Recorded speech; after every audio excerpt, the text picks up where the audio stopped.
गुरुकुलों में, गौशालाओं में, यज्ञशालाओं में, वेदशालाओं में, पाठशालाओं में सनातन धर्मी का दान जा ही नहीं रहा।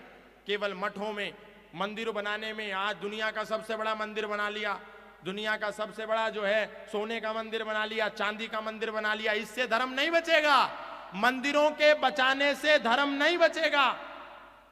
मर्यादा पुरुषोत्तम श्री राम कह रहे हैं, लेकिन हमको सुनाई नहीं दे रहा। मैं यदि मंदिरों में फिर से कैद रहा तो मैं फिर से उजाड़ा जाऊंगा। मुझे विद्यालयों में पढ़ाया जाए और आचरण में लाया जाए, मैं तभी काम आऊंगा, मैं तभी काम आऊंगा। आचरण में जब तक मर्यादा पुरुषोत्तम श्री राम की शिक्षा नहीं लाई जाएगी, आप सोच करके देखिए, एक समय था जब 5 गांव में एक मंदिर हुआ करता था,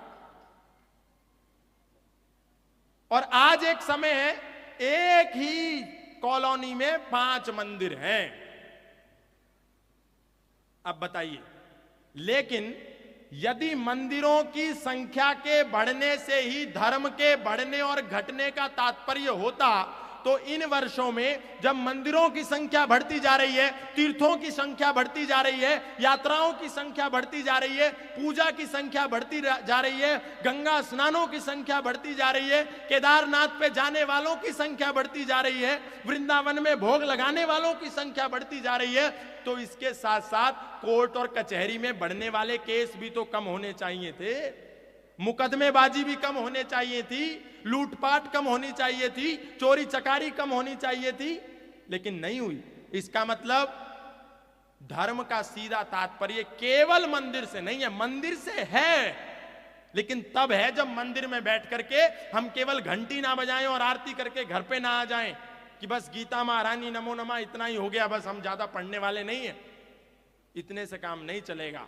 मंदिर का वास्तविक जो उद्देश्य था कि योगेश्वर भगवान श्री कृष्ण का मंदिर है तो हम वहां जाकर के भगवत गीता को पढ़ें, मर्यादा पुरुषोत्तम श्री राम का मंदिर है तो हम वहां जाकर के संगठित हो करके हम वाल्मीकि जी की रामायण को पढ़ें, यह उद्देश्य था। यह उद्देश्य नहीं था कि नवरात्रि आएगी तो हम नाचेंगे, गाएंगे फिल्मी गीतों पर और मौज मस्ती करेंगे। आज हम सनातनी ने अपने हर पर्व को नाच गाने का पर्व बना लिया।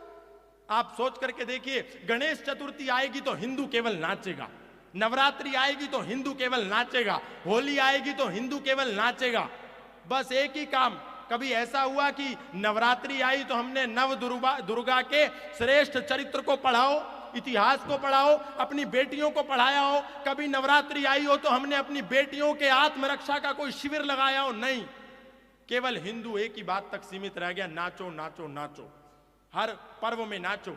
ये बाल गंगाधर तिलक ने एक बड़े श्रेष्ठ उद्देश्य के साथ गणेश चतुर्थी को प्रारंभ किया कि हम गणेश चतुर्थी के बहाने से इन अंग्रेजों से लड़ने के लिए एकत्रित होंगे, संगठित होंगे। लेकिन हमने आज उस गणेश चतुर्थी के मूल उद्देश्य को छोड़ करके, क्योंकि आज भी हमको ये आजाद नहीं है, ये विदेशी ताकतों की आज भी हम लोगों पर शिकंजे हैं, लेकिन हम उस गणेश चतुर्थी को माध्यम बना करके एकत्रीकरण का काम छोड़ करके एकत्रित होकर के केवल नाच रहे हैं, और वो भी फूहड़ गानों पर, गंदे गानों पर, अश्लील गानों पर। हिंदू को कोई मतलब नहीं है कि मंच पर गणपति की मूर्ति रखी है और नीचे बैठ करके अश्लील गाने बज रहे हैं और हम नाच रहे हैं। बस एंटरटेनमेंट होना चाहिए हर समय।